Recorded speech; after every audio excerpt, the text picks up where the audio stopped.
Today, we have a very special guest. We have Jamie Buhler from Oak and Apple Property Management. They are based in Winnipeg. And I'm pretty excited to have this webinar. As most of you know, it's about what you need to know when you're going to be moving to Winnipeg. And obviously, you'll need to find a place to stay. So Jamie owns this company, and he's going to be able to. I would say he's an expert in this matter. So I'm not, but he is. So he's going to be able to obviously give you a lot of valuable information that you're going to need when you move to Winnipeg, and also in case you're interested, at the end he's going to provide his contact information so that you can also contact him directly. I know he has different kinds of accommodations. So it could be a house, it could be maybe an apartment. So whatever you're looking for, he'll be able to help you out. You can either contact me and I can provide you with his contact, or you can just contact him directly.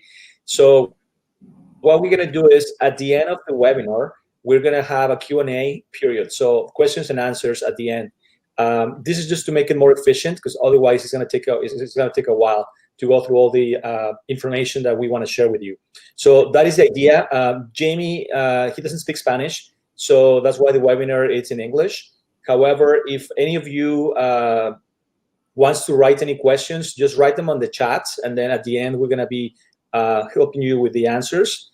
If you're good and you're comfortable writing in English, then you can do that too on the chat. Just write straight to Jamie, and he'll be able to see your question, answer your question, make comments, etc. So that is the idea, and that's the reason why the webinar is in English and not in Spanish today.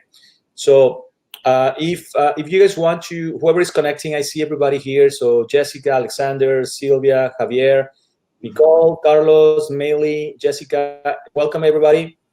Sorry, I can speak Spanish right now. This is just out of respect for Jamie. So that's why I'm speaking in English to you guys. So that's the whole idea. It's just to help you. Like, this is really just to help you. I have no interest in doing these kind of webinars. This is just to provide you information so that you're more prepared. You know what to expect. So when you come to Winnipeg, you know exactly whether to contact Jamie, or at least you have the information so you know what to do. All right, so we're going to start. So Jamie, if you don't mind introducing yourself. Sure. My name is Jamie Buhler. I'm a property manager here in Winnipeg. My company's been around since 2015, and we manage exclusively single-family homes, duplexes, and triplexes within the city of Winnipeg, and we extend out to Selkirk as well, which is about a 15-20-minute drive from Winnipeg. So we manage property all over the city in different areas of the city. I'm locally from Manitoba, grew up here, so I know the city quite well, and I'm fairly familiar with the province. Perfect. Thanks, Jamie. So let's start with some of the most common questions. People ask me, what do I need to rent a place? So in terms of documents, and then also the process in general. Sure. The vast majority of landlords are going to look for a handful of things. They're going to look for confirmation of your identity. That can be proven with, obviously, in Manitoba, a local driver's license, but an international passport will work just fine. They're also going to be looking for confirmation of your income. So how can you confirm your ability to pay the rent? That can be accomplished with a pay stub, a letter of employment if you've just landed, or a bank statement, or even confirmation of income if you're international can be confirmed via bank deposits. So if you have sufficient deposits that can prove your ability to pay your obligation of rent over time, that can be received in the absence of a pay stub or a letter of employment as well. And the final thing they're going to look for is credit. It's going to be tough coming from another country if you don't have an established credit bureau in Canada, but there are ways around that.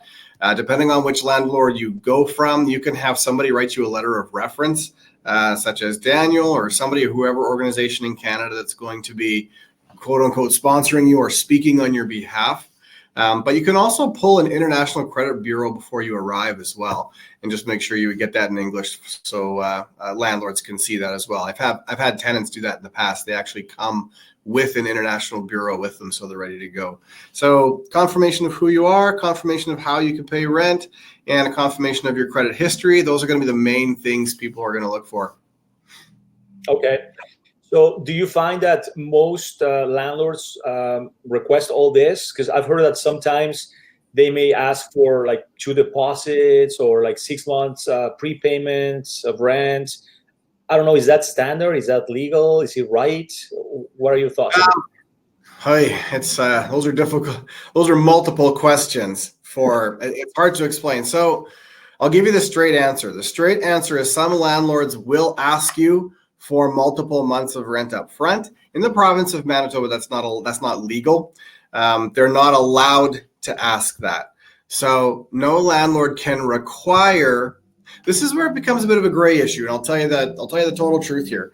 No landlord is allowed legally to require that you provide 6 months rent up front or 4 months rent up front or anything along those lines.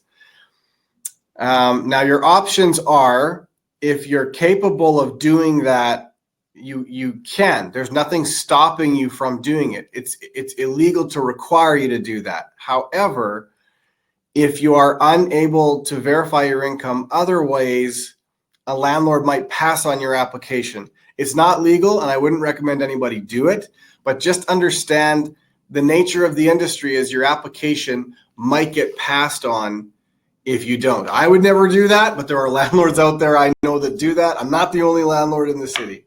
Right. And okay, so then the process is, once you find a place, usually you have to, view it, obviously. So you go, you check it out, look around, see if you like it, look at the space, look at the parking and all that. So as a new person moving into the country, what are some of the things that you could, recommend new tenants to look for? What places to look for, or what things to look for? Things to look for first. Okay. So you're going to want, obviously, one thing you're going to notice right away, especially if you're coming in the next few months, is you're going to want to make sure that the place is heated well. It gets very cold in the winter, as I'm sure you've probably all heard, and everyone's probably very well aware, depending on where you're coming from. I saw some people were from Peru. It gets a lot colder than Peru. But you're going to want to make sure that the place is heated well. And what I mean by heated well is it's insulated well. Check the windows, run your finger kind of along the door frames. We're getting into real technical kind of construction type stuff, but just make sure the place is heated well. You're going to want something that has, as much as possible, HVAC heating, so ductwork and heating in that way, as opposed to baseboard heating, because that can get very expensive in the winter time if your place is heated with baseboard. So just little things like that to kind of cover your costs. I'm not sure what it's like, and I don't imagine there's a lot of need for that in some places, but Canada, you're going to want to make sure, because that's going to have quite an impact on your utility costs if you're paying utilities as a part of your rent. Right. So definitely. So in terms of utilities, when we talk about utilities, we're looking at electricity, we're looking at water, obviously, right? Yep. And then just the extras, right? Like the internet and phone and all that. So. Yeah, Manitoba has public utilities as opposed to private utilities. So the utilities in Manitoba are run by the government. So both the water utility and the power utility is run through what's called a crown corporation or a government corporation. So there's no competition for utilities. There's one provider. And so the costs are set as they are. There's no fudging that. You can't put one company against another. So your costs are set. Your electricity is a combination of hydroelectric generated power and natural gas. And your water is straight through the city of Winnipeg. Water is by municipality. Or electricity is all through the province. Right. So talking about water, is it safe to drink the water from the tap? Yeah, 100% safe to drink the water from the tap. Some people, depending on where they come from, they're going to notice it might taste different from where you came from, but it's definitely safe to drink from the tap. It's all very well treated. So you shouldn't have any problems with that. Right. Okay. Now, what about parking? I know that usually the parking is extra, right? So it's something that people need to consider. So when you look at the price of a rent, you always have to make sure that you ask the question whether the parking is included or if it's extra. Most times when people are advertising their suites or places to rent, they're going to clarify what's included and what's not. If they don't clarify, make sure that you ask. Don't get surprised down the road. So the things you can expect to pay for are your hydro utility. It'll just say hydro right on the ad. You can expect that you may need to pay for your water utility. That'll say on the ad. If it doesn't, make sure you clarify. You can expect to pay for your parking as well. Parking can be extra depending on where you are. But regardless of what the ad says, you want to make sure you're asking those three things, what's all included. Some landlords will include your internet as well. Some will, not very many, but some will. And some landlords will include cable as well. It's unlikely to get a landline phone line included. No one's going to really include that. So you're going to want to make sure if those are important to you that you're asking, is hydro included? Is water included? Is internet included? And cable and parking. So you want to make sure you ask those five if those are important to you. I mean, if cable's not important to you, I haven't watched cable television in months, but if cable's not important to you, then that's not a huge need of yours. Yeah, absolutely. So, I mean, nowadays, I think most people use Netflix, and in terms of having a landline, I think most people have cell phones now. So I know I don't have a landline at home because I always have a cell phone. So, and I think that's pretty standard. So. Yeah, exactly. So most people, and you'd be surprised. Some places might not even be able to hook you up for landline because just nobody asks for it. Right. So. Okay. Wonderful. Okay. So now, a question that everybody asks me: what are some of the neighborhoods or areas in the city that you would recommend? Right. So Winnipeg's a pretty spread out city, and so you're gonna want to figure out, first of all, where do you work or where do you anticipate going to often? So that's going to usually determine, want to live in proximity to that as much as possible. But there are some other concerns that you may have. You may have heard either from Daniel or from some others that there are neighborhoods in Winnipeg that are dangerous. People will throw out the term North End and say the North End is dangerous of the city. The answer to that is yes and no, because the North End is a pretty big neighborhood. So the North End basically extends from, the street Portage Avenue kind of cuts the city in half. And then you get to a street called Notre Dame, which just kind of separates the North End from the rest of the city. And the North End, again, it's fairly large. There's a lot of territory that's covered in the North End. What you kind of want to stay away from, if you're concerned about crime, you want to stay away from specifically Dufferin. Anything north of a neighborhood called St. John's tends to be fine. It's still considered North End, north of St. John's, but it's certainly not as dangerous as if you're in, say, kind of the Dufferin area, which is more, or Turtle Island neighborhood, which is really kind of the North End people talk about when they talk about the North End.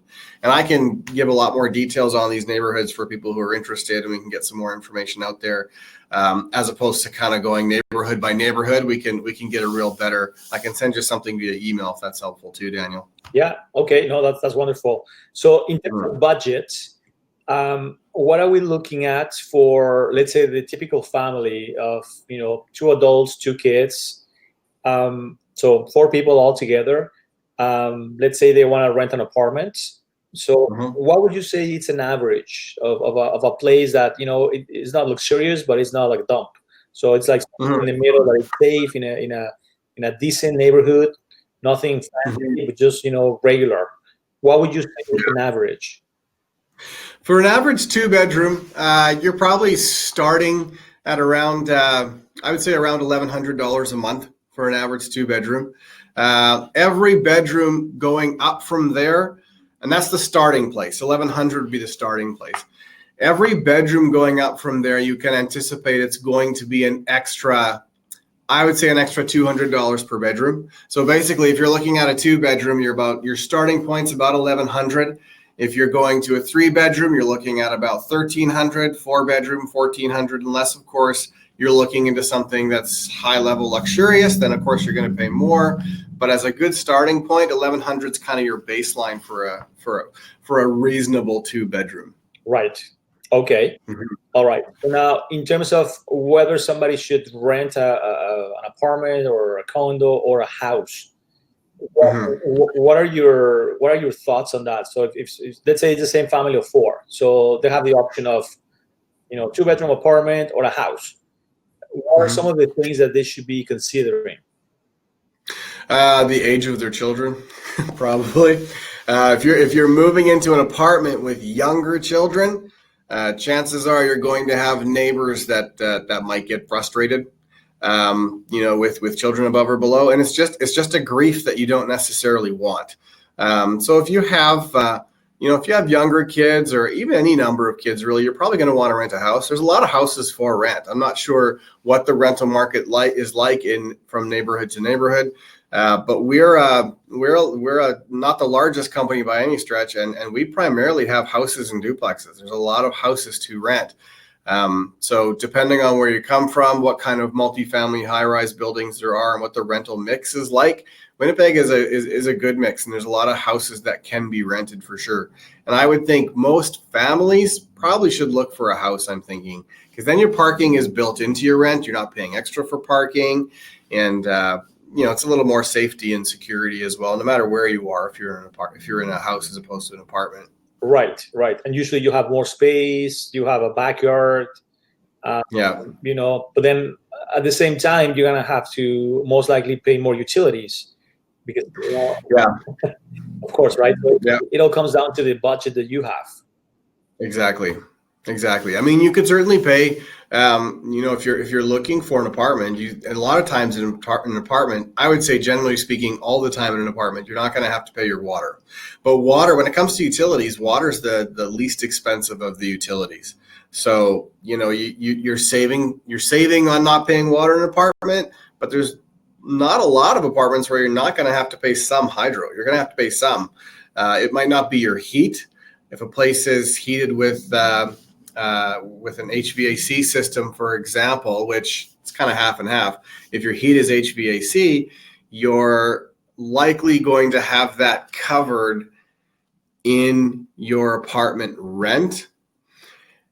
If it's not, your hydro in an apartment is going to be considerably more than in a house, which is likely going to have HVAC. So there is a bit of give and take there. So if you're paying your hydro in an apartment and the apartment has baseboard heat, your hydro is going to be considerably more than it probably would be in a house, because baseboard heat's not very cheap. It tends to be more expensive considerably than HVAC, which is usually powered by natural gas, which is a lot less expensive than hydroelectric power. So there's a bit of give and take there. Right. Okay. No, that's very good information. All right. So let's see. What are some of the things that you may want to share with the audience that we haven't talked about?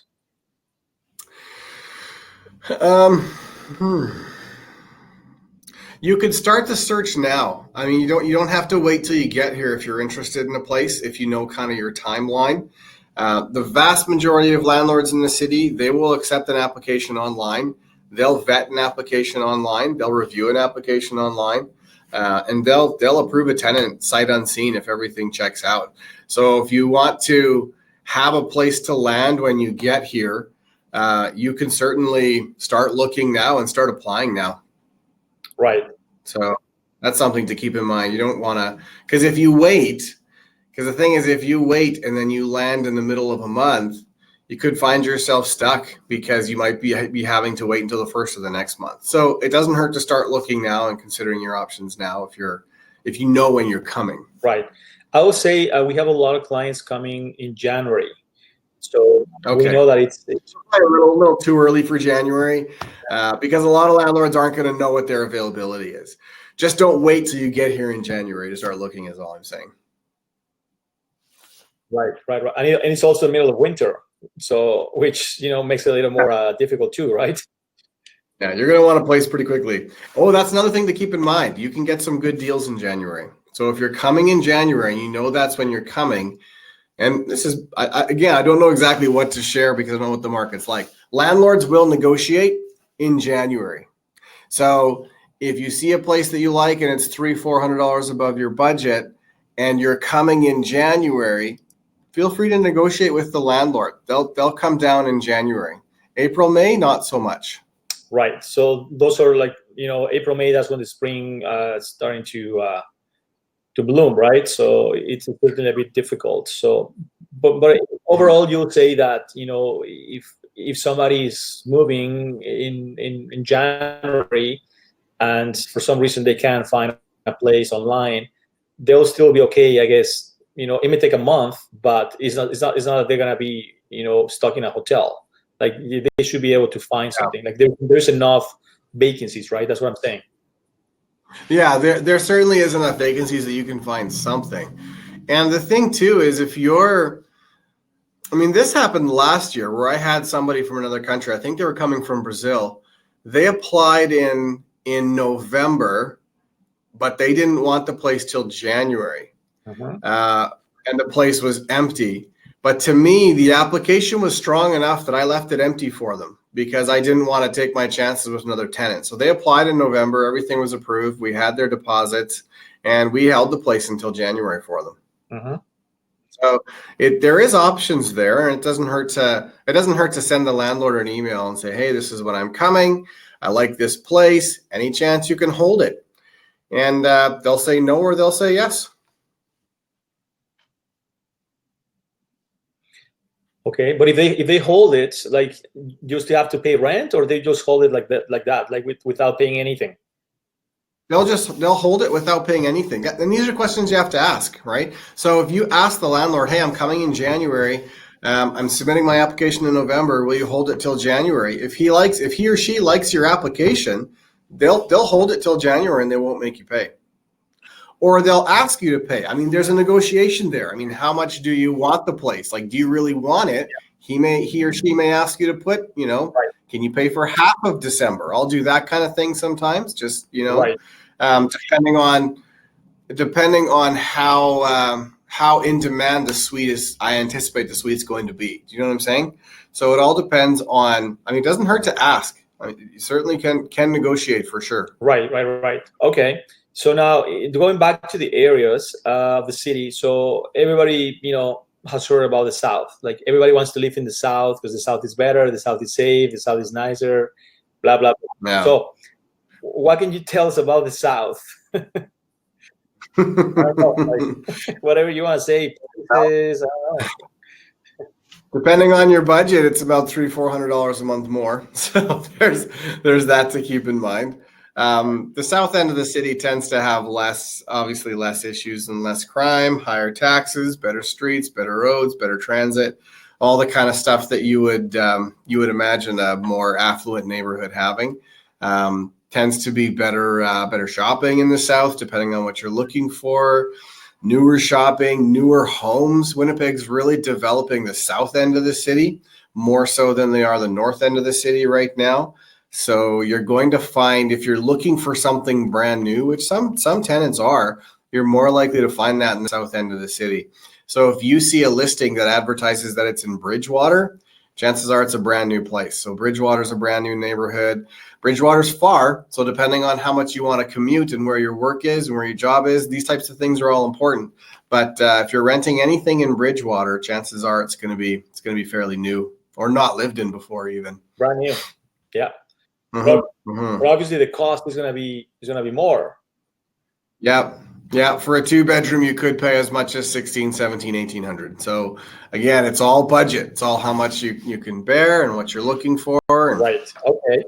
Now, in terms of pets, I know some clients have asked me, I have a dog, small dog or medium dog. So I what can you tell us about that? I know that not every apartment or condo or house allows pets. So yeah, not every place allows pets for sure, and you want to make sure you ask about the pet policy. The pet policy, again, for the right tenant is always negotiable, but in terms of pet policy, the vast majority of landlords are going to require that you put a minimum of 50% of 1 month's rent down as a pet deposit. You're also going to need to put at least only 50% of the rent for a security deposit. So a landlord, we didn't go over that, I probably should. Mm-hmm. A landlord is going to ask for a security deposit. Some places call it a damage deposit. And that basically protects the landlord in case the tenant causes any damage at the end of their tenancy. So a landlord is going to require 50% as a security deposit. They cannot ask you for any more than that. That's against the law for a security deposit. So a landlord will ask you 50% of 1 month's rent. If you have a pet, the law allows the landlord to charge you up to 1 full month's rent for the pet deposit. So if you have a pet, you could be asked to pay 1 full month for the pet deposit, as well as half a month for the security deposit, and then your first month's rent before receiving keys. So it can be quite a bit up front if you have a pet. Not all landlords will charge a full month's rent for the pet deposit, but they certainly are allowed to legally. And so many of them will, especially if they have high in demand units that are not hard to fill. Right. Okay. So I guess for people who have pets, they may be better off renting a house. Yeah, I would certainly shouldn't have any issues having a pet-friendly house in that case, right? Right. Okay. Mm-hmm. Okay, great. So you touched on the deposits. I saw another question. In terms of notice. So if you have a 1-year lease agreement, so how much notice do you have to give the landlord that you're leaving? That's a tricky one.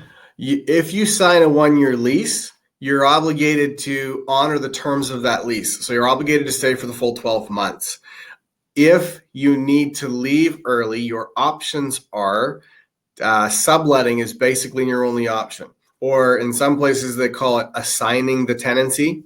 So what that means is you have to pay your landlord a small fee. It can be anywhere from $50 to $75. That gives you the right to assign or sublet your lease to somebody else. Generally, if you're subletting or assigning your lease, you have to advertise the place, you have to show the place, and you have to receive the applications from those tenants and then submit that to the landlord. The landlord has the right to refuse or accept any sublet application. They're going to do their best to accept it because they have nothing to gain from keeping a tenant that needs to leave. So if you provide a good application to your landlord, they'll receive it and they'll likely let you out of your lease at that point. And then you'll be charged a sublet fee, and then a move out will be scheduled at that point. Either you may have to provide some incentives to a new tenant moving in to encourage them to take over your lease, but that's your only option. You can't break a lease in the middle in Manitoba. The landlord will take you to court if you just walk away from a lease, and you'll be obligated to pay. You'll be obligated for every month of rent left on that lease. The landlord's obligated to attempt to fill the lease as soon as possible and have someone take over your tenancy, but you will be obligated if they can't find somebody to take over your lease. Right. Okay. Perfect. That can get quite expensive. Yeah. Wow. That's certainly tricky. So if somebody is on Kijiji, let's say apartment for sublet, that's what it means. It means that so you have to ask how long is left, right? How long is left on your lease? Yep. Right. And you're also going to want to ask, what's the renewal on that lease? So if the rent is $1,000 and there's 2 months left, chances are the tenant that's leaving knows how much the rent is going to be when those 2 months are done. So you're going to want to ask that question as well.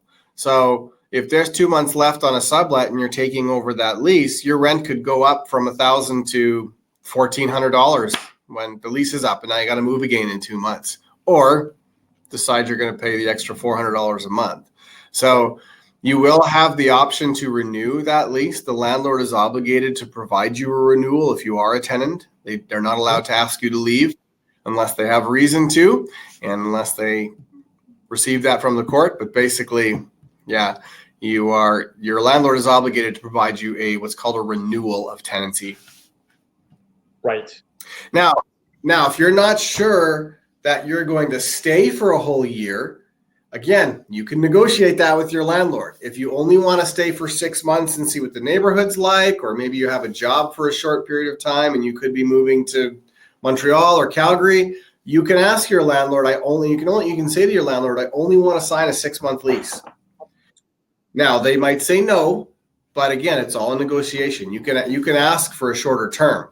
Every landlord is going to automatically offer you a 12-month term, right? But you can ask for a shorter term, and they can say no, and you can move on, or whatever the case may be. Right. But I guess you can negotiate with, like, I guess when it's a private house, or because when it's a large property management company, or let's say Bridgewater Forest, they're not gonna negotiate with you. They're gonna say it's 1 year. If you want it, take it or leave it. It's less likely they're going to negotiate. It's less likely. They might. You still never know. They might, but it's less likely. Okay, so you can always ask the question. But no landlord, myself included, is going to sit down and say, now let's negotiate. You know what I mean? It's not going to. You're just ask for what you want, and if the landlord says no, and if that's untenable for you, then move on. But if the landlord says yes, then you never know, right? I mean, the landlord's looking for not just any warm body. The landlord wants a good tenant. So if you can prove you're a good tenant, then the landlord wants you. So then if you make requests, it's in the landlord's interest to honor those requests and to offer it as long as it's reasonable. I mean, I would never, if somebody said, I only want to sign a lease for 2 months, I would never do that no matter how good the tenant is, because then I got to find a new tenant in 2 months. But if the tenant's good and they're going to stay for a certain amount of time and they want to negotiate, we can certainly do that. And like I said, not necessarily would they not negotiate. I mean, if you can prove your value as a tenant, then they're willing to talk to you about that.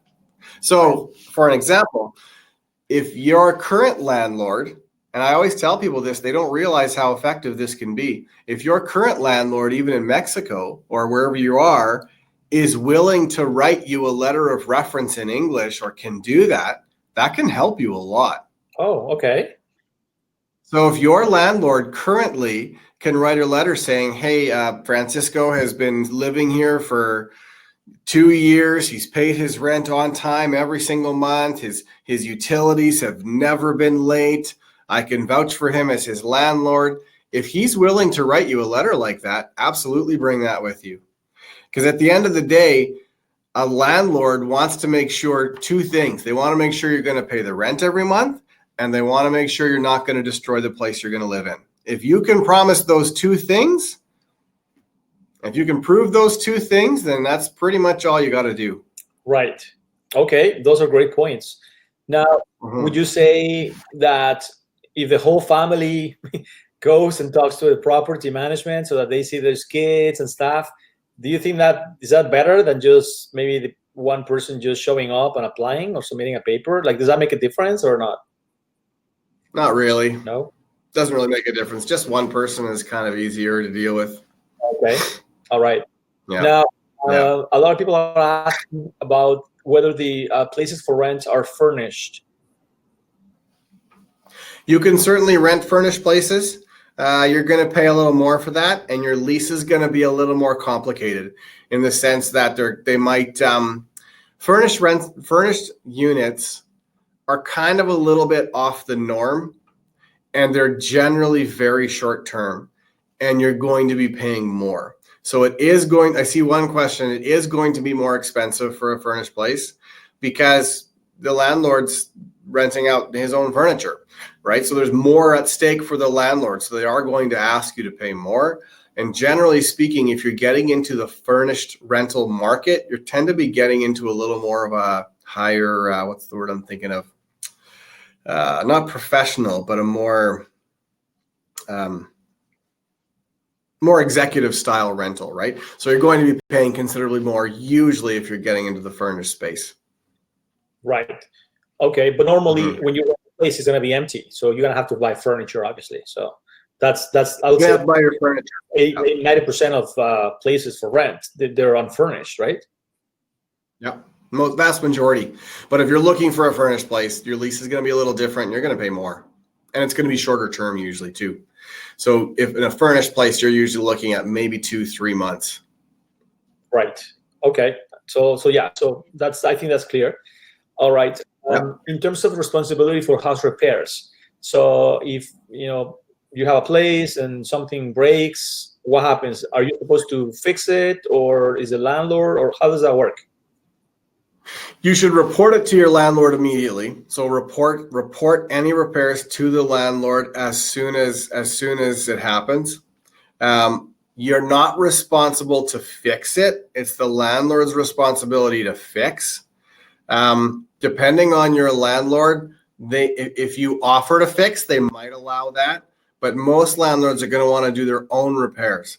The landlord will investigate and will see what caused the damage. So if the damage is caused by tenant neglect or abuse, the landlord can charge that back to you in the form of a levy on your ledger that you need to pay.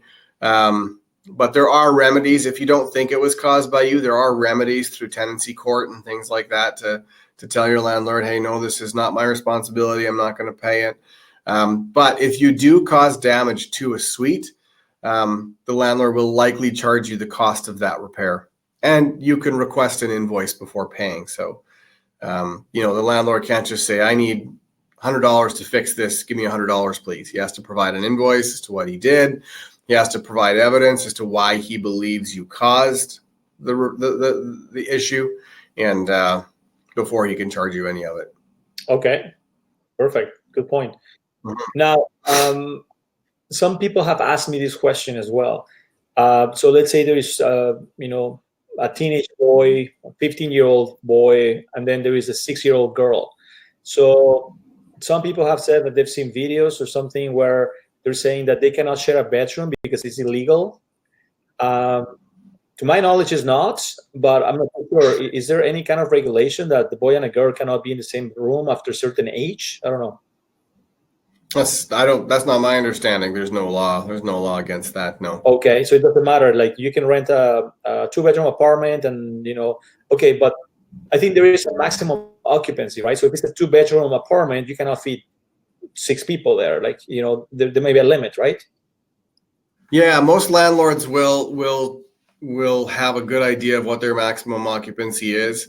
How many landlords are fully well versed into what the law says about maximum occupancy? I'm not sure. They would just have an idea of what's too many. So, so in all likelihood, if an adult and if a mom and dad and 2 kids want to go in a 2-bedroom place, most landlords aren't going to have much issue with that. If it makes sense. Like my kids share a room, so most landlords aren't going to have too much concern about that.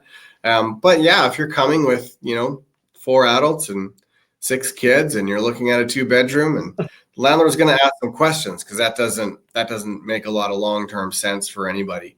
So if I got an application like that, I would assume that this tenancy is going to end fairly soon because those people are going to start tearing at each other before too long, and that's not going to last very long. So I would be disinclined probably with a tenancy like that. Right. Okay. So now this leads to my second question. Sure. So a family of 6. So mom, dad, 4 kids. Let's say preteens.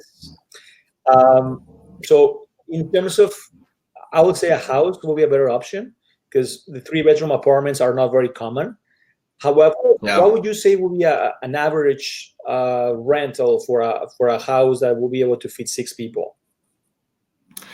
Build a bit 6 people. I would say average you're starting around $1,600 a month. So, and that's plus utilities. Plus utilities, of course. Now, utilities. Some people are asking, how much is hydro? How much is water? How much is it? How much is that? I mean, it's impossible for you to tell us exactly, but if just the most common places. So a 2-bedroom apartment, how much would it be? A 1-bedroom apartment, maybe for a couple with no kids, and a house. What would you say are just kind of like an average? So that people have an idea? Sure. Hydro, I think on average, in an average house, hydro, you're probably looking at, I would say, around $200 a month. I don't pay that in my house. That's usually the best estimate I give. I base it off of my own personal house because that's what I have the most experience with. I pay about $200 a month hydro, kind of max. If the house has, again, the big difference between whether or not your heat source is natural gas or hydroelectricity. So if there's baseboard heaters in the house, you can probably double that. Whoa. Maybe three to 400 if there's baseboard heat, unless it's high efficient baseboard heat and you're monitoring your usage, because baseboard heat is room by room. Now, landlords like baseboard heat because it's easy to install and it's cheap to install, and the tenant pays the hydro anyway. So with baseboard heat, if mine is $200 a month in my house, baseboard heat, yeah, you can look at $300 to $400 a month hydro just for that, unless you're conscious that if you leave this room, you're turning the heat down. If you go into this room, you're turning the heat up. Most people eventually, they slip on that quite a bit, and they don't keep that up, right? So if you have baseboard heat, just keep that in mind. You got to really be on top of your usage. It can be that expensive. In terms of water, the city of Winnipeg has really good data on that. And they told me this a few months ago. I think it was the average adult uses about $130 a month or something like that. I'm trying to remember the number, but they have really good data. It's something along those lines. We pay about, what's that? High. Yeah, we do about $200 a month in our house where I live. So that is probably a little high, 130. Yeah. But of course, I'm bathing little kids a couple times a week and all that kind of stuff. So you guys are clean people. Mm-hmm. What's that? You guys are clean people. We have we have enough. It seems like it some days, but so. Okay, that's good. All right, so then let's move on. Next question. I just been reading off the chat here. Yeah, that too. Yeah, we answered that. Now they're asking me, regardless of where they have to go to school, they're saying, is there any specific neighborhoods that you could recommend that are safe? The schools, the rent is okay. Like it's not like high end, but it's not like really, really dangerous. Like, like some kind of like average neighborhoods, like maybe just give me like 5, like, what would you recommend? For neighborhoods. Schools tend to be really good in River Heights, McMillan, Earl Grey. I'm kind of all in the same neighborhood there, aren't I? Right. Anything south of the city, it's going to be a decent neighborhood for schools. Bridgewater Forest, of course, Linden Ridge or Linden Woods. Where else would you find some good neighborhoods for schools? St. Vital would be good. Yeah, St. Vital. St. Boniface would be good for schools. Sorry? St. James? St. James would be good for schools. St. James is getting close to the West End, which aren't the strongest schools, but St. James is still pretty good depending on where you are. Mm-hmm. You're really, if you want to be in a specific school area, you really have to look up the map, because you can be, if you are you can be on the same street and just one house over and you're in a completely different school zone. I had a tenant coming. This is when I first started out. We had a tenant actually came from Mexico, and she very much wanted to be in a very specific school district. And the address that we had for rent was the very last address in the neighborhood that she really wanted to be in. And so she had to double check and triple check with the city because she really wanted her girls to go to that school. And so it was very touch and go. So you're really going to want to look up the address and make sure that it's in the school zone you want to be in, the school district you want to send your kids to. Right. Okay. And again, I can, I should be in a room where I'm looking at a map. If I was looking at a map, I could do a lot better kind of job with different neighborhoods, but you listed off some good ones and rattled off some good ones there. Charleswood. Right. Okay. So it really comes down to where they're going to be going to school, right? Because, we have some people that will be going to, let's say, U of in downtown. Then some other people will be going to Red River College, downtown or close to the airport, right? Then we have some other people going to the University of Manitoba, which is in the south. So it really depends where they're gonna go, right? So different rent. different price points too, right? Real different price points of rent if you're going to UW or University of Winnipeg. Real different price points. Yeah. Okay. University of Manitoba is going to be a lot more expensive than Winnipeg if you want to live close to university. Right, because that's in the south. So. Yeah. Okay. All right. I see some questions here. Let's see. Somebody's asking here if they're responsible for snow removal.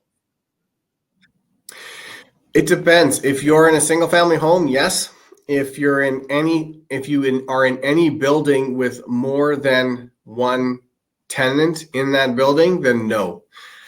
If you have a private entrance, you may be responsible to shovel off your own entrance, but you don't have to clear everybody's parking stall. So you're responsible for snow removal if it's a single family home. That's right. Okay. Yeah. Now, another question here. Is it true that the water has to be paid every 3 months? You'll get billed every 3 months. And the city of Winnipeg doesn't, believe it or not, last time I checked, there's no due date on that bill, but it does need to be paid before the next bill comes out. So what a lot of people will do for their budgeting is when they receive their bill, they'll divide that by 3 and they'll pay it over the next 3 months, just to kind of make their budgeting easier. And the city of Winnipeg will give you grace to do that. Right. Okay. Most people just find that easier. Right. So. Right. Okay. Somebody's asking here if you can comment about pet-friendly properties. Like, do you know of any property management companies that deal with that, or?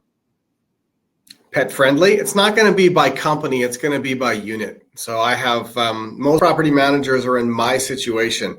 I don't own every single property I rent out. I have clients that my clients own them. And so some clients, they just don't want pets. And that's what makes a property not pet friendly. Some clients, they don't care. And that's what makes it pet friendly. So the only way we would not have a pet-friendly property is if our client was absolutely adamant they did not want pets in their property.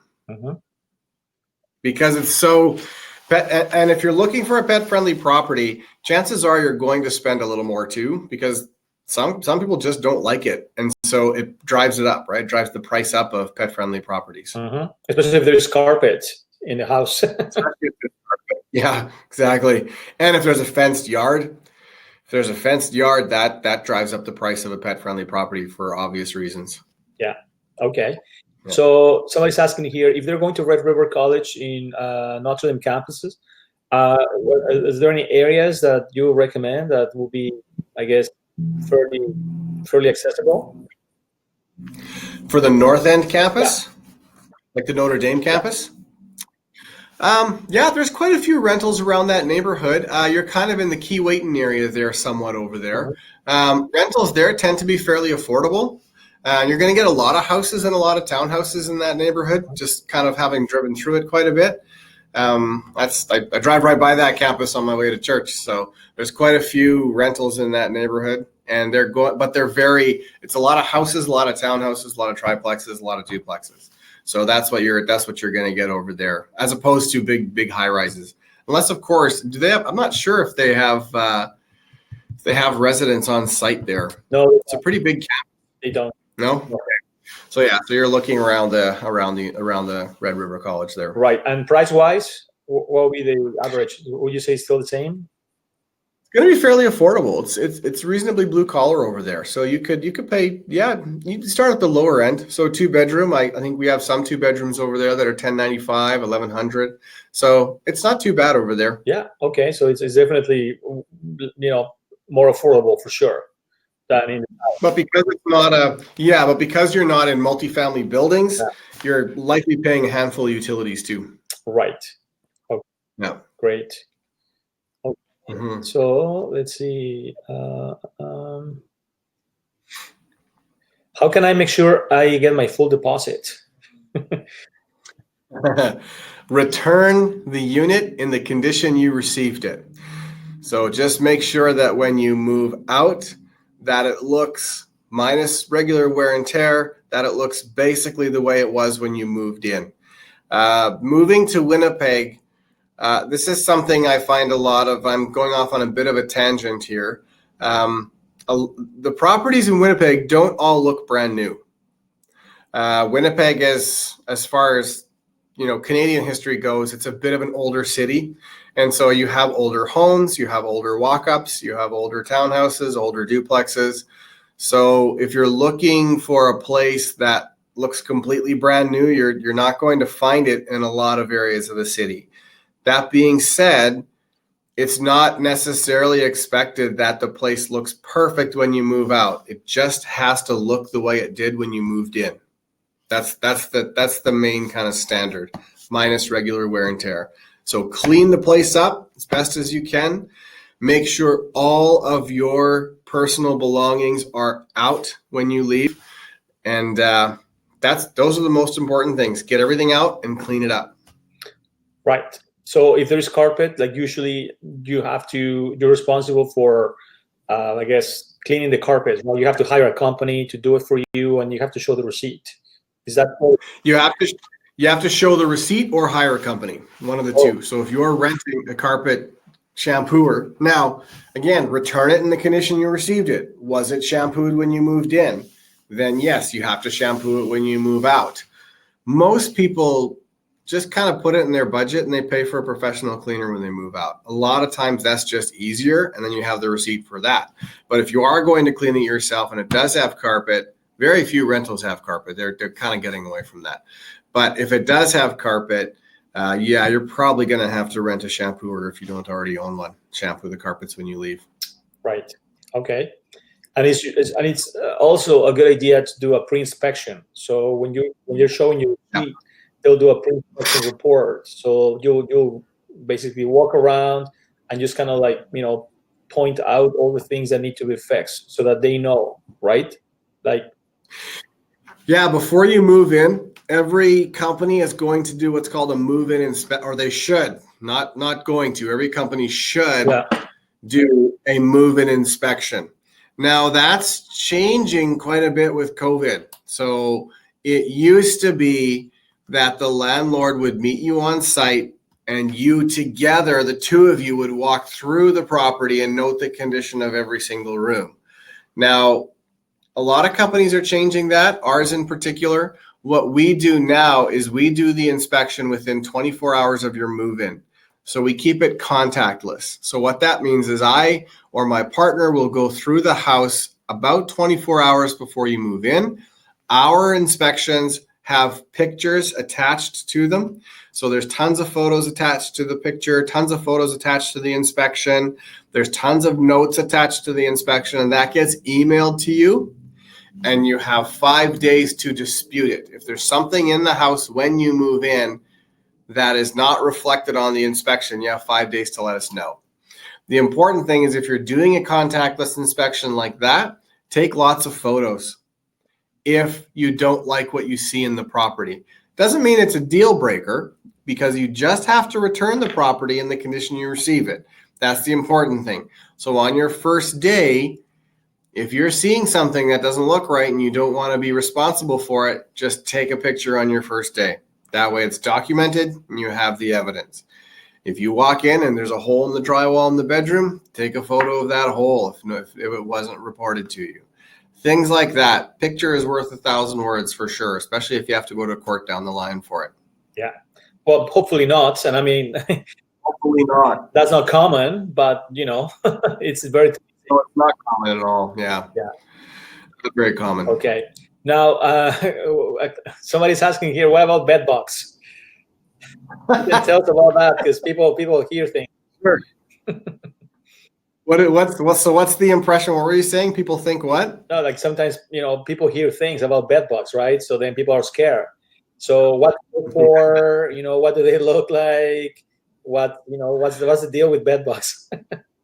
Oh man, that's a hard one. If you're looking at an empty place, it's going to be hard to know if it's got bed bugs. Bed bugs. So first of all, let me start with this. Bed bugs are not as big of a problem as maybe you've heard they are in Winnipeg. We do have some places with bed bugs, and there are some places that have a problem. And we have to deal with bed bugs as a company, but it's not a large percentage of our properties, and it's not a large percentage of anyone's properties. Now, if you're wondering to yourself, does a place have bed bugs? First of all, if the landlord's unscrupulous, he's not going to tell you. Secondly, if you're walking through an apartment or a house or a duplex, you're not going to know. Bed bugs are really small and they hide during the day. And even if it wasn't hiding and crawling across the floor, you'd have to be really looking for it to see it. They're very, very tiny. So it's unlikely that you're going to deal with bed bugs. And if you are, you're not going to know it in the beginning anyway. So just relax, take a look at some places. And it's not as big a problem as maybe you've heard it is. The other problem is the other main pest is cockroaches. Now, our cockroaches are different than some other cockroaches, I'm told. They're not that big, but they are pretty invasive. We tend to have German cockroaches, which are a different kind of breed of cockroach, and they're very hard to get rid of. Oh, well. But again, what's that? No, that's fine. I just find it funny. But definitely not as big a problem as you've probably heard. Right. Okay. All right. There you have it. Okay. So now next question. What websites do you recommend for finding an apartment to rent? That's a good question. I'm gonna type some of these websites. Is that helpful? Yeah, please put it on the chat. So a lot of places look at Kijiji.ca. That's a pretty popular one for a lot of people. We advertise all of our places on a website called Zumper.com. Zumper's fairly popular as well for finding places everywhere. Zumper gives you a lot of detail. Kijiji is kind of buy and sell for everything, right? Zumper is strictly for rentals. So Kijiji will give you a lot. Some people will only advertise on Kijiji, but a lot of the professionals will stick with like a Zumper or something like that.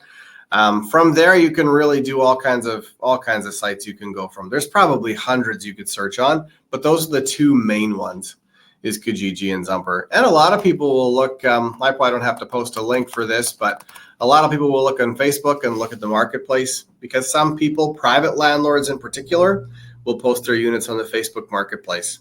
So if you don't want to rent from a company like me and you rather go from a private landlord, they'll do that on the marketplace, usually is where they'll post those more often. Okay. So now if somebody wanted to work with you, they want to reach out to you, do you want to just give them your website, your email, explain how you work, so that if somebody wants to work with you, or are you able to help them find a place? Like let's say you don't have a place, but they want you to go take a look or do an inspection, or they'll say, we have $1,500 budget, we're looking in this area, can you go and find something for me? Like, I don't know, is this something?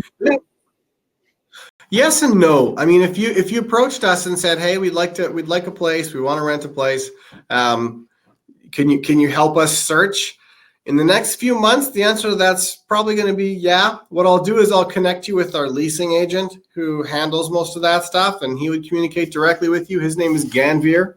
And so Ganvir will pass that along. And if you have a budget, he'll certainly look.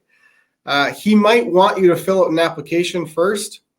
So, if you want a landlord to do some work for you, give him something that's going to make him happy. So give him an application. If I've got an application, then I'm more likely to look around for you. But if I get emails all the time. I'm looking for a place, $1,300 a month. Well, I don't know where to start. I don't know where you want to live. I don't know what you want to do. And I don't have any commitment to you and vice versa, right? Like I don't have anything else but that. So I'm not going to start looking. But if you fill out an application, say, hey, I saw this handsome guy with a beard on a webinar and I'd like to work with him, then submit an application. And that's likely your best way to have someone look at stuff for you. Because if we have an app, we're going to call you. And I can provide that a link to that application here. Just give me 1 second. It's going to take me a second. Our links have all changed because our websites have changed a lot of stuff on us.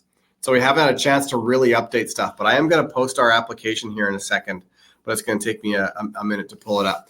But once we have an application, we'll probably have you put you in contact with our leasing agent. His name is Ganvir. Okay, that's great. Perfect. So yeah, you can work on that link. Next question, in terms of downtown. So they're saying, what about the apartments close to the University of Winnipeg? So can you share anything about that? Like, because I know sometimes people don't want to live in downtown because people say it's dangerous. What would you think about that? There are lots of applications. There are lots of places to rent downtown. Some of them more savory than others.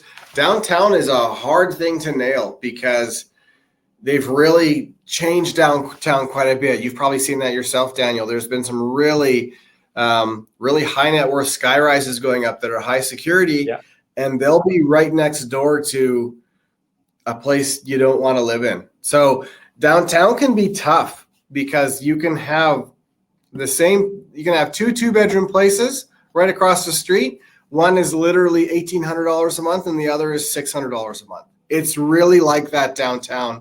It all depends on the building. So you can find some great places to rent downtown. You can find some places you don't want to rent downtown. But again, it's all on your budget too. So, but there are great places to rent downtown. Okay. And do you find it safe for kids, for families with kids to live in downtown? I probably would not suggest that. No, probably not downtown or an apartment. A student, sure. A student can have great lodging, but I'm not sure I'd want to be walking. Even if I had a really expensive, nice apartment, I'm not sure I'd want to walk from UW to my apartment at, 11 o'clock at night when class gets out at 9 kind of thing. I'm not sure I would want to do that. Certainly wouldn't recommend it if you have kids. Not safe. So usually downtown after 5 o'clock, it's not safe. It's not recommended. Especially with kids, trying to avoid it. I mean, it's a great nightlife if you like to party and like to watch Jets hockey games. Yeah, it's fun, but I wouldn't be taking a lot of kids down there at that time. No, lock your doors. Not to leave, sure. Yeah. Okay. All right. So I think you've answered a lot of the questions. If people still have questions, I think I've went through all the questions I was asking Jamie. So if you guys have more questions or something that we haven't answered yet, as long as it's related to the topic of today, then go ahead and submit your question. So the link is there, right? Jamie, I see it here. Yeah, that's the link for the online application. Just click on that. That should take you right to it. Okay. You can actually share your screen. I can? Yeah, if you want to open the link and then just click on the screen on the top, and then everybody will be able to see your screen. If you want to walk in. Oh. Let's see how I want to do that here. Let's do this one here. Okay, so this is the application. Does everyone see the application? Yep, you can see it. So this is the basic information that we're going to look for. There's some preamble at the top to give you kind of the Coles notes of what we're looking for. We ask for a $100 deposit with all applications. I mean, if applications came without that, that's fine too. But basically, we do request that. We do a credit check on everybody. Of course, if you're coming from another country, we probably wouldn't. But we're looking for first name, last name, phone number, email, birth date, all this top information. And the very last thing under applicant information, we're going to want to know what address you're interested in. So if you don't have an address, you just want to get an application in, that's fine too. You could even just mention that in this box, you could even just mention that you were on the webinar, and that would be helpful for me. Again, if you want to apply, then we want to know who's going to be staying with you. We're looking for spouses, children, etc., the relationship, their birth dates. This is the kind of stuff we need for fire and emergency services. So we need to be able to know who's in a place. If there's a fire or something unfortunate happens, we want to have that information. So you can add as many applicants as possible here. There's up to 4, 5, 6, and you can add additional just by clicking kind of there. Pets is where we want to know. Can everyone see where I'm pointing with my mouse? Yeah, I can see it. Okay, good. Perfect. Pets, we're looking for the pet type and breed, pet name, age. Spayed or neutered is very important in the province of Manitoba. You want to try and make sure your pets are fixed. Most landlords probably aren't going to rent a place for you if you're going to be anticipating running a dog breeding ring. They're not likely going to get a property to rent at that point. And then we want an emergency contact in case, again, for emergency services, if something happens to you, who do we contact if there's a pet left alone in the house? So we want to have somebody not living in the house that we can call if we show up and it's obvious you haven't been there for a while and there's a hungry pet. Worst case scenario, right? Pets 1, 2, 3, and 4, 5, 6 pets, as many pets as you want to enter. The more pets you enter, the less likely you're going to get the place, but be honest on the application. Don't mislead. Income and employment. This is where some people might trip up because you might not have any income. You just fill this out as best as you can. Income employer would be coming from savings or family support or whatever is most helpful there. Employer address, if it's applicable, this is optional, so you don't really have to put that in there. And then kind of monthly take-home income. If you have all this stuff in place already, then yeah, certainly provide that. But if you're just coming with savings, you can fill these fields out as best as you can from there. If you have a secondary source of employment, this is if your wife's on the application or husband, you can put their information in there if you want to put their employment in there. Then a little bit of rental history is helpful. Where did you rent? How much did you pay? Why did you leave? What was your landlord's info? So in case somebody wants to contact your landlord, all that information in there, basic rental history. Most landlords will look for a minimum 2 years rental history and they'll consider that sufficient. And then references.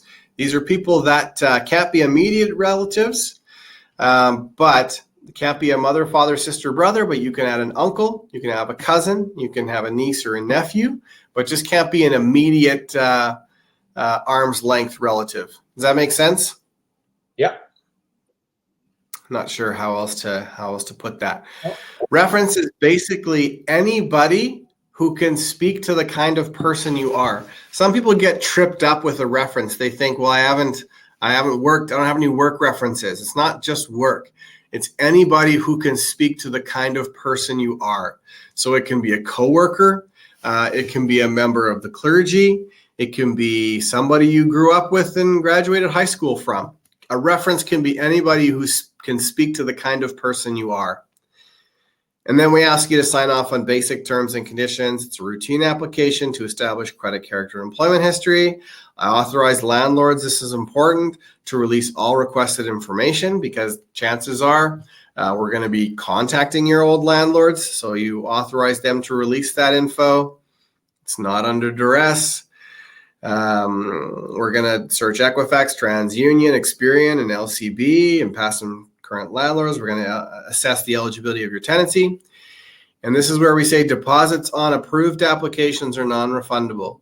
Keep in mind when you give a landlord any kind of deposit in Manitoba, you had better want the place you're putting a deposit on. Because if he or she approves your application, you're not getting that money back, period. Does that make sense? Yes.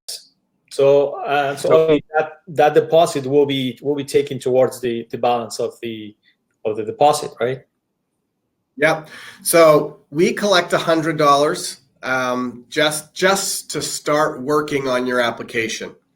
If we approve your application, you're right, that goes towards your damage deposit minus the cost of your credit check. We charge that back. Okay. But in this case, because people are not residents of Canada, obviously there's nothing to check because they have no credit history. Yeah. So exactly. That wouldn't apply, right? It wouldn't apply. So then you would just click agreed, type your name in there and review the application. The next screen, I'm not going to do this, but the next screen would ask you to confirm everything that you typed on the previous screen, and then you would submit your application. Once you submit your application, then we start working it. We probably contact you right away. You'd get an email or a call, probably an email from Ganvier, and he would just talk to you about your application and go from there.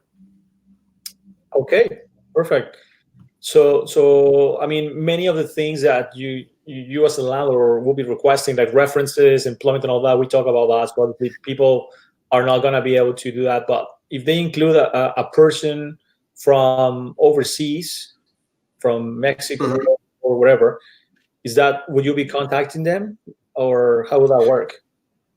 That's a little more challenging. What we might do, depending on the application, is we might send a form asking them to fill out kind of how they know you, how they got to know you.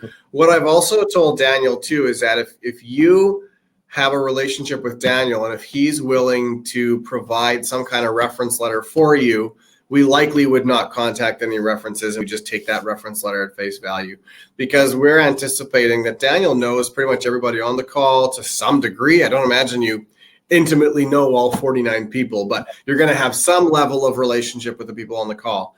And so as far as I'm concerned, if Daniel is willing to write a letter of recommendation for you, we wouldn't really need any references. Now, to get the application done, you got to put something in there. So put Daniel 3 times if you want to, but you'll have to put something in there so at least kind of gets the application through. But if we do get that letter of reference, then we'll do kind of at face value, provided of course you can confirm income and source and savings and all that kind of stuff if necessary. Right. We just in wouldn't order to prove the savings, would they? Right. So in order to prove their savings, would they be, required to submit a bank statement showing their savings back home? If that is the income that you are claiming, right? So if you have a job in Canada, like let's say you're moving here and you're making $70,000 a year, you've got a job letter, you can submit that and that's sufficient. If you're coming here and you don't have a job, the question the landlord is asking is, well, if you don't have a job, how are you going to pay rent? So that's where you would say, well, here's my savings. I have 50,000 saved up for my move to Canada. Well, that's sufficient. So the main thing with the bank statement is, how do you prove that you're able to pay the rent? That's what the landlord wants to know. Most people prove it by a pay stub or an employment letter. I have a consistent source of income. If you don't have that, how else can you confirm that you're able to pay the rent? Okay. Yeah. Already. That's the main thing. No, that's great. Very, very good information. Any other questions from anybody here? I don't see any other questions. I'm going to leave my email in case anybody does want to send me anything after. Just feel free to shoot me an email there. And make sure it's English. What's that? Make sure it's in English, the email. Make sure it's in English, or I'm going to have to send it to Daniel to translate for me. That's right. Okay. So I think that's it. So I don't see any other questions. I'm gonna stay here for another 10, 15 minutes so that we could do it in Spanish, just to clarify some questions for people that maybe didn't have a good understanding of what the webinar was all about. But this is going to be recorded. It's going to be uploaded into our YouTube channel. So anyways, I want to thank Jamie for obviously your time and for sharing all your knowledge and your expertise in this field. Certainly hope people will be contacting you, asking you for help, or hopefully rent a place from you. And then we'll try to work with our clients and to make sure that we can help them as much as possible. So thank you again for your time, and we'll stay in touch. For sure. Sounds good. Buenos noches. Perfect. Thank you, Jamie. See you. Take care. Bye-bye. Ok, bueno, ahora sí podemos hablar español. Creo que todas las preguntas fueron contestadas. Si alguien de ustedes no entendió la respuesta o me quiere hacer la pregunta en español, con mucho gusto voy a estar aquí unos 10 minutos más máximo. Pero bueno, creo que la información que compartió Jamie es de mucho valor. Hay mucho que aprender, definitivamente.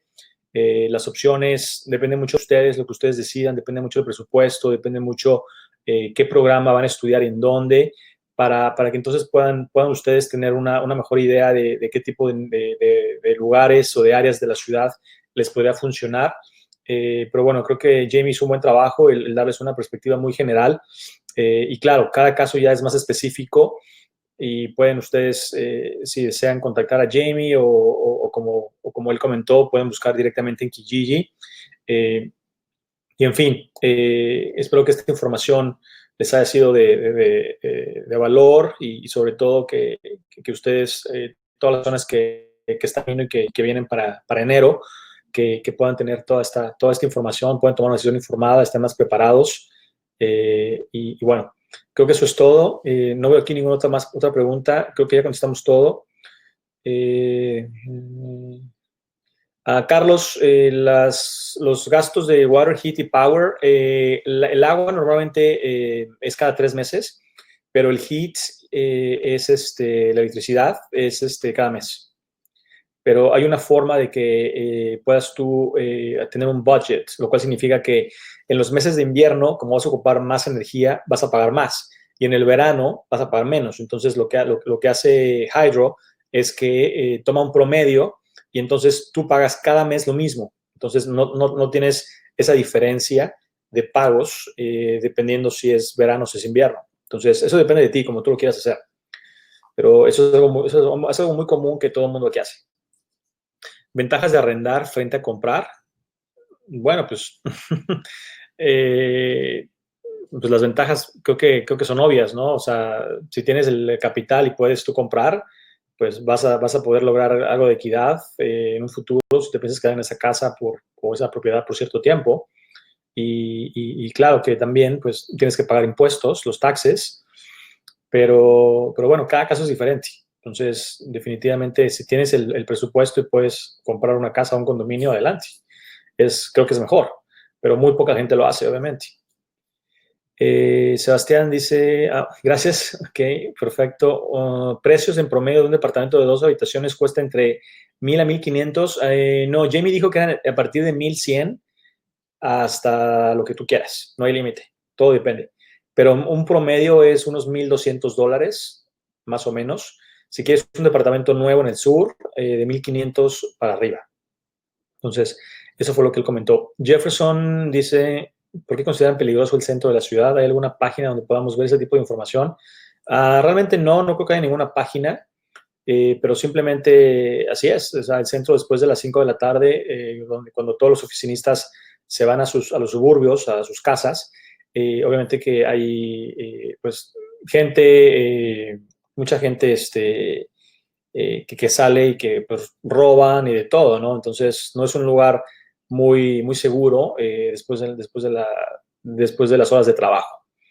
Entonces, ¿por qué es? Así es. No te puedo decir por qué. Hay delincuencia como en todos lados, desafortunadamente. Entonces, es bonito verlo durante el día y todo, pero no es recomendable caminar, sobre todo con niños, en el centro en la noche. Entonces, ya ustedes lo verán y lo podrán ver, pero el centro después de las 5 de la tarde está muy solo. Entonces se presta a robos. Vas a ver gente desafortunadamente bueno, pidiendo dinero, gente drogada, gente tomada, de todo. Entonces, digo, no es en todas las calles, tampoco no es que vas a ver 100 personas en una cuadra, pero sí hay gente. Entonces, claro, no es incómodo y es triste verlo, pero es la realidad, ¿no? Como en todas las ciudades. Hay pobreza aquí también, como en todos lados.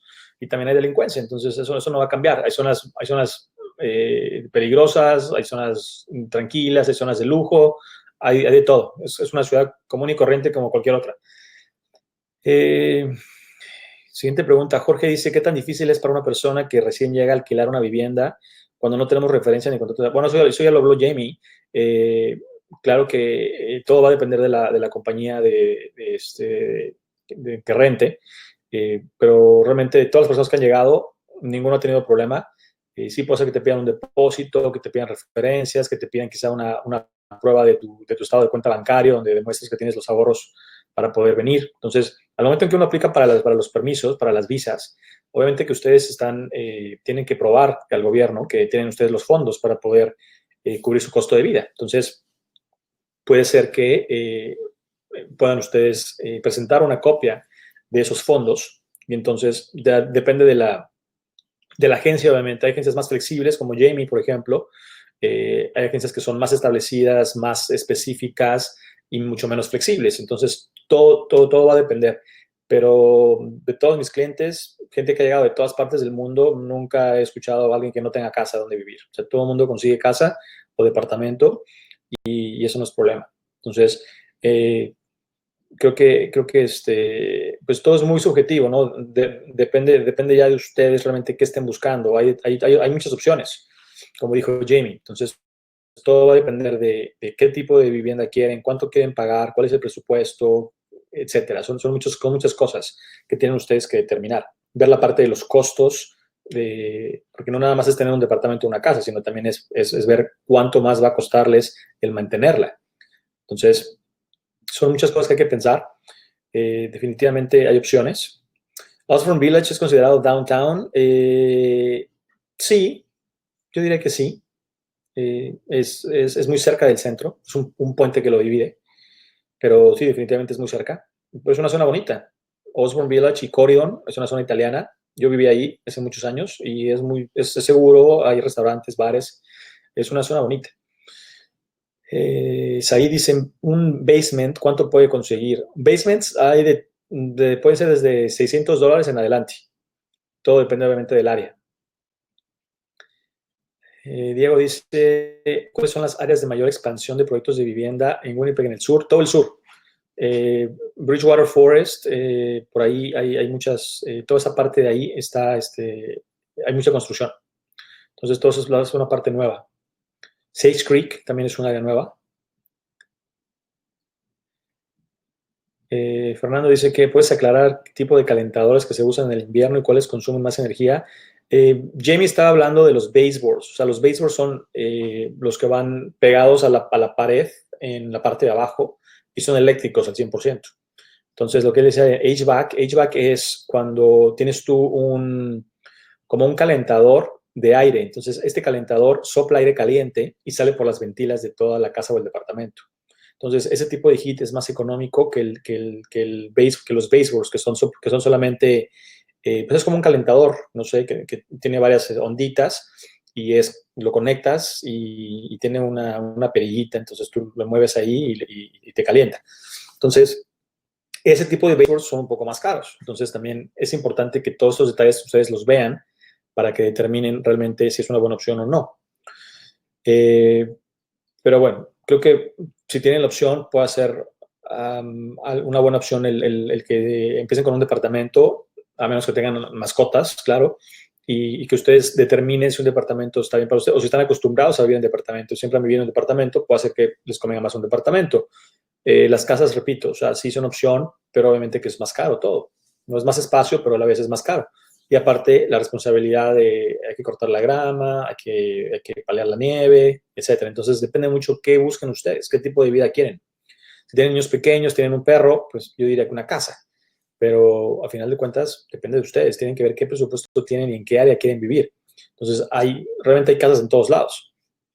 Pero hay ciertas zonas que son más casas, y por ejemplo en el sur son más casas en ciertas zonas, y en otros lugares hay más departamentos. Entonces, depende mucho realmente en qué lugar van a vivir, van a estudiar en este caso, o trabajar, y en base a eso que pues ustedes puedan tomar esa decisión. Por eso invité a Jamie a este webinario, que él es el experto, y realmente esta fue, digamos que el objetivo, ¿no? Porque yo no gano nada con esto, sino la idea es que ustedes tengan esta información para que puedan tomar decisiones informadas lo mayor posible. No va a ser nada perfecto, pero al menos tienen ya un poco más de conocimiento, porque realmente la parte de vivienda es muy diferente en Canadá que en Latinoamérica.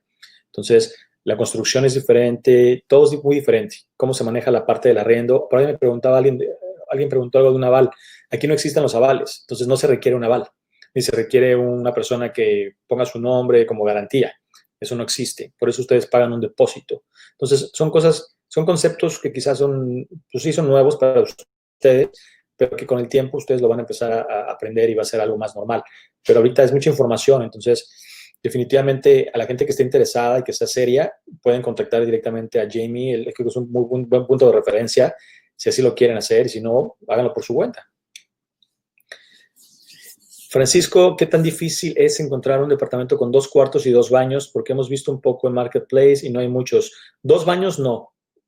Hay de 2 habitaciones y un baño, sí. Incluso departamentos de 3 recámaras es complicado, no es algo muy común.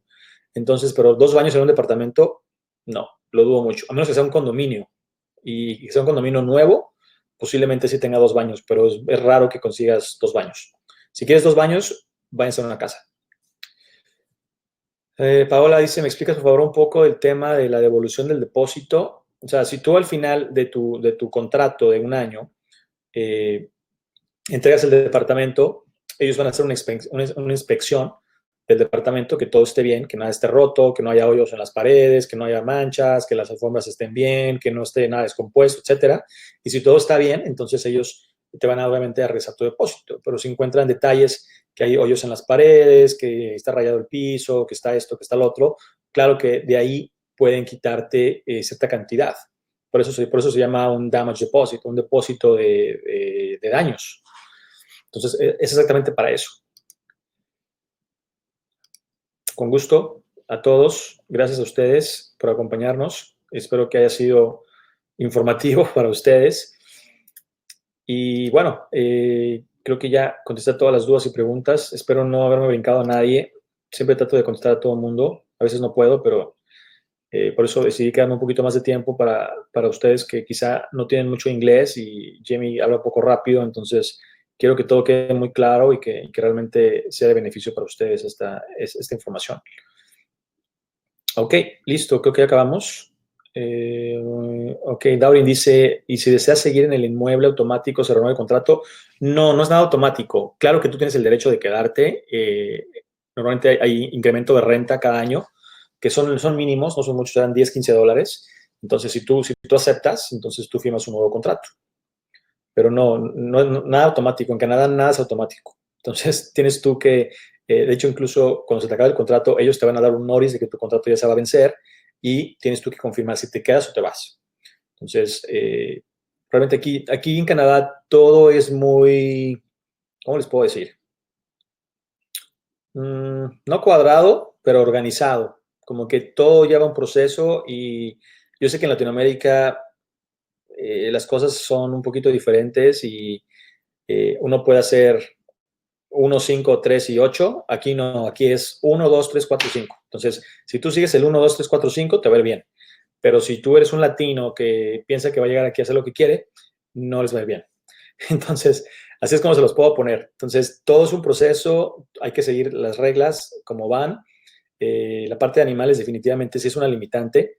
Y por eso Jamie comentaba que el pet damage, o sea, es una renta más que te pueden pedir. Entonces, si el perro se hace pipí en la alfombra o lo que sea, ustedes son responsables. Entonces van a tener que limpiarla después o hacer algo. Entonces, es muy importante. O sea, aquí la gente te puede llevar a corte si no haces lo que tienes que hacer. Entonces, no es como Latinoamérica. Entonces, ustedes, ya que estando aquí, se van a dar cuenta de que todo aquí es más estructurado, uno sigue las reglas de todo, porque si no te va mal. Entonces, digo, es algo que les puedo compartir que yo he aprendido durante 20 años, más de 20 años que tengo aquí viviendo. Entonces, uno llega medio salvaje, sin conocer mucho, pensando que es lo mismo que en nuestros países y te das cuenta que no. Entonces, uno se va reeducando y tiene uno que, si tú quieres hacer clic en la sociedad canadiense, pues tienes que aprender.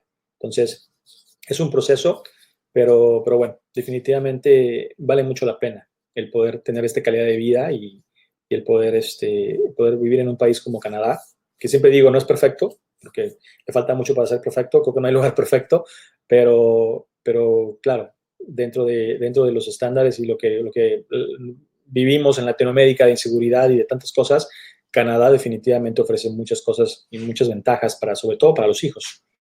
Entonces, con esto cierro, ya me colgué mucho, pero me tengo que ir. He tenido una semana súper, súper ocupada, así que veo aquí muchos clientes. Muchísimas gracias por acompañarme. Algunos no les he contestado sus correos electrónicos y no es porque no quiera, sino porque tengo una gran carga de trabajo. Tengo muchísimos clientes, la verdad. Entonces, estoy muy ocupado y estoy perdiendo mi tiempo con todos. Entonces, tengo que sacar varias aplicaciones que tengo ya pendientes. Entonces, no es que no les quiera contestar, pero sé que a veces me envían 1 o 2 correos y a veces me buscan por WhatsApp, etcétera. Entonces, no es que no quiera contestar, simplemente que estoy bastante ocupado con citas, con aplicaciones, etcétera. Entonces, les pido paciencia, por favor. Y bueno, con gusto voy a poder atender todas sus dudas y preguntas, pero Pero bueno, eso es todo. Gracias aquí por todos los comentarios. Creo que a todos les pareció que fue útil, qué bueno, me da gusto. Esa es la idea de estos webinarios. Tenemos un siguiente webinario el siguiente martes. Vamos a hablar sobre el programa de migración de Manitoba y Saskatchewan. Mucha gente me ha preguntado Saskatchewan. Yo no trabajo con Saskatchewan ni con Quebec, entonces no les puedo decir, no les puedo dar mucha información. O sea, realmente creo que es mejor que una colega que se llama Sandra va a estar conmigo, vamos a hacer un webinario y ella va a hablar sobre Saskatchewan, yo voy a hablar sobre Manitoba. Y así que, bueno, si tienen algún amigo o alguien conocido que esté interesado en emigrar a alguna de estas provincias o alguno de ustedes esté interesado, con mucho gusto, es completamente gratis como todos los webinarios, se pueden registrar y entonces podemos entonces darles toda la información. Así que, ¿qué más? Uno puede arrendar por un mes o 3. Normalmente no, a menos que sea un lugar que sea muy temporal, como un Airbnb, por ejemplo. Airbnb tú puedes rentar por día, por semana, como quieras, pero si ya es un departamento o una casa, dudo mucho que una persona te pueda rentar. Como dijo Jamie, no me interesa a mí una persona que va a rentar por un mes. O sea, es mucho trabajo, mucho papeleo para que la persona esté un mes. Entonces, si tú dices, quiero un mes, quiero 2 meses, tú mismo te limitas. Entonces, es muy raro que una compañía o un dueño de una casa, departamento, lo que sea, te quiera arrendar.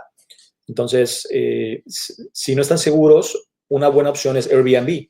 Entonces, busquen un Airbnb en algún lugar de la ciudad que les guste. Pueden ver ahí las fotografías y todo, obviamente. Y entonces, réntenlo por 1 o 2 semanas o un mes quizá. Y durante ese mes, dedíquense a hacer citas, a buscar, conocer la ciudad. Y entonces, ya conociendo y estando aquí físicamente, porque no es lo mismo que yo les diga esta área, o les enseño una foto, a que ustedes estén aquí, porque cada quien busca algo diferente. Quizá para mí está bien, pero quizá para ustedes no. Entonces, es mejor que ustedes, si no están seguros, y bueno, creo que Jamie también sería ahí una gran persona que les pueda ayudar, si así lo desean. Yo no tengo ningún interés con Jamie, ni me paga nada, así que a mí me da igual si lo hacen ustedes solos o con él, pero creo que, claro, ayuda, pero si no están seguros, entonces renten un Airbnb o un hotel. Incluso hay gente que lo hace en hoteles también, 1 o 2 semanas. Sí es más caro, pero a la vez no tienen ningún tipo de contacto con nadie y entonces ustedes ya físicamente se dedican a buscar casa, departamento, y ya a su gusto van a poder entonces ver las opciones, ver presupuestos y entonces tomar una decisión y entonces sí ya firmar un contrato obviamente de 1 año. Los contratos normalmente son de 1 año, a menos que sea un sublet. Si el sublet es lo que explicó Jamie, un sublet es que una persona se muda antes de la terminación de su contrato y puede hacer que queden en el contrato 1 mes, 2, 3, 5, no sabemos. Entonces, cuando uno vea que dice sublet en Kijiji o en Marketplace, uno tiene que preguntar cuántos meses le quedan de ese contrato, porque como dijo Jamie, si le quedan 2 contratos a $1,000, pero después de esos 2 meses la renta sube a $1,400, entonces si ustedes toman el sublet, solamente están garantizados 2 meses. Y claro, después de esos 2 meses, ustedes pueden firmar un nuevo contrato ya a su nombre y pagar los 1,400. Pero si no lo quieren, ustedes se mudan y no pasa nada. ¿Por qué? Porque es un sublet. O sea, ustedes no tienen contrato. El contrato es el de la persona anterior. Entonces, son muchos términos que ustedes tienen que aprender, que tienen que manejar, que tienen que saber para que obviamente todo salga muy bien y no tenga ningún tipo de problema. Entonces, esto no es algo que yo haga, no tengo el tiempo para poder, me encantaría poder ayudarles a buscar casa, pero no tengo el tiempo desafortunadamente. Así que, y por eso hacemos este webinario, así que espero que haya sido de su agrado. Homestay, Margarita, homestay. Los homestays se manejan directamente con los colegios y universidades. No lo manejo yo. Si, no sé, tu hijo va a ir a Red River, a UVM, no sé a dónde vaya a ir. Entonces, directamente con el colegio puedes tú verlo. Normalmente ellos tienen coordinadores de homestay o residencias también. Entonces, depende de qué colegio vaya, qué escuela. Este webinario no está dedicado a homestays, no hablamos de eso, pero claro, eso lo manejan los colegios normalmente. Y el precio normalmente es de $800 como mínimo, incluye 3 comidas y una habitación. Los homestays solamente son para personas o estudiantes solteros, obviamente. Entonces, no hay para familias ni para parejas. Entonces, si tu hijo es soltero, puede ser una opción. Said, gracias por el ánimo, gracias, sí. Ahorita que termine tengo que trabajar, porque mis horas de trabajo son de mínimo 10 a 12 horas al día de trabajo, y no me dan las horas del día, honestamente, para sacar el trabajo que tengo. Francisco, qué bueno, gracias. Me gusta mucho el comentario. Un gran apoyo. Bueno, pues muchas gracias por la confianza y claro, es mi compromiso con ustedes el ayudarles y llevarlos de la mano, como siempre lo he hecho. Muchas gracias por todos los comentarios aquí, les agradezco mucho. ¿Qué más? Puedes compartir por acá tu página. ¿Cuál? La página de Greystar Canadá. Bueno, si no te la pongo aquí, por si no la tienes. greystarcanada.com. Ahí está. Didier. ¿Qué más? Zonas de preferencia para rentar que sean amigables. Hay muchísimas áreas, Alexandra. Depende mucho a qué colegio vas a ir. Entonces, Red River, por ejemplo, tiene campuses en el centro y un campus cerca del aeropuerto. Entonces, va a haber muchísimas áreas. Te puedo decir St. James, Grant, Corydon, ya dije Osborne, Corydon, Pembina, hay muchos departamentos en Pembina. Creo que es eso, hasta ahorita. Y claro, hay gente que tiene auto y decide irse a la ciudad, irse al sur de la ciudad, que sí te va a tomar 20 minutos, porque aquí en la ciudad no hay tráfico, gracias a Dios. Entonces, es muy normal que la gente vive en el sur y maneje 20 minutos o media hora para llegar al centro o al aeropuerto donde tenga que llegar. Entonces, claro, se puede hacer, o sea, no tienes que vivir a la vuelta de la esquina tampoco. O sea, si, por ejemplo, gente que va a la Universidad de Winnipeg está en el downtown, la universidad. Entonces, no es recomendable vivir en el centro cuando tienes niños. Pero si tienes un auto, pues realmente puedes vivir donde tú quieras. Entonces, va a depender mucho de tu presupuesto. ¿Qué tipo de presupuesto tienes? ¿Qué tipo de propiedades buscas? Etcétera. Entonces, se puede hacer. La cuarentena, Luz, no sabemos todavía. Esperemos que ya para diciembre se termine la cuarentena y todo vuelva a la nueva normalidad. No sabemos cómo se ven las cosas, pero sí, la mayoría de mis clientes ahorita vienen para enero y para marzo, abril, aprox. Entonces, no sabemos cómo se ven las cosas. Esperemos que las fronteras reabran. Esperemos que las aplicaciones sean procesadas en tiempo. Eso no depende de mí, obviamente, pero la idea es esa. O sea, hay mucha gente programada para poder llegar en enero y marzo, abril aproximadamente. Fernando dice, como la mayoría de las casas y departamentos no son amueblados, hay que comprar muebles. Sí, definitivamente. Es muy raro encontrar un lugar amueblado, no es común. Sí, las compañías tienen servicio de entrega a domicilio. Normalmente puede ser gratuito, depende si gastas cierta cantidad o te pueden cobrar, no sé, $80, $100, puede ser. Hay mucha gente que compra muebles de segunda mano. Hay tiendas como Value Village y Goodwill, hay muchos lugares. Kijiji, por ejemplo, mucha gente compra en Kijiji. Puedes tú conseguir todo lo que tú quieras. Entonces, igual, todo va ligado al presupuesto. ¿Quieres nuevo o quieres usado? Entonces, realmente puedes amueblar una casa con Kijiji o con Value Village, que son lugares de segunda mano, definitivamente. Pero claro, no va a ser nada de lujo, no va a ser nada nuevo, no va a ser nada moderno ni contemporáneo, sino pues van a ser muebles que sean en buen estado, pero no va a ser nada fashion ni va a ser nada del último modelo. Entonces, depende de qué busques, pero sí, definitivamente se puede hacer. ¿Qué más? VAX, no sabemos cuándo abran los VAX, ahí desafortunadamente siguen cerrados para Latinoamérica. Entonces, por eso les digo a varios clientes que me han estado presionando con las aplicaciones, normalmente no hay prisa porque las aplicaciones se pueden enviar, pero no van a ser procesadas porque los VAX aún no están cerrados. Entonces, parte del proceso es biométrico. Si ustedes no tienen biométricos, el oficial no va a tomar una decisión. Entonces, ahorita con esto de las 2 etapas de procesamiento es que aplicantes que envían las aplicaciones, digamos que el gobierno, la oficina de visas hace como un prefiltro y te puede dar una carta como con una preaprobación y te dice ahí que la carta misma te dice ahí que puedes tú empezar a estudiar en línea. Pero para la mayoría de ustedes que vienen en enero no aplica. Entonces toca esperar a que entonces tengamos la segunda aprobación o la second stage, que es realmente lo que cuenta, porque con esta segunda aprobación es lo que les va a permitir poder entrar físicamente a Canadá. Entonces, ahorita, aunque tengan una aprobación, no van a poder entrar. Y la mayoría de ustedes no tienen, obviamente ya no empezaron su semestre, digamos, en septiembre de este año, sino muchos de ustedes están programados para entrar el siguiente año, que es a partir de enero. Entonces, todo está muy al aire. Vamos a esperarnos hay que ir poco a poco con pasos de plomo, pero despacio. Entonces no hay prisa de que tengamos que hacer todo ya. Entonces les pido paciencia, por favor, a muchos de ustedes que me bombardean con correos. Entonces no tengo el tiempo de contestar a todo el mundo, pero bueno, vamos a hacer todo lo posible y contestar todas sus dudas y preguntas. ¿Qué más? Francisco, por favor, si puedes crear un mail con todos esos links de las páginas para compras, para rentas, vehículos, sería algo buenísimo. Uy, si tengo el tiempo, Francisco.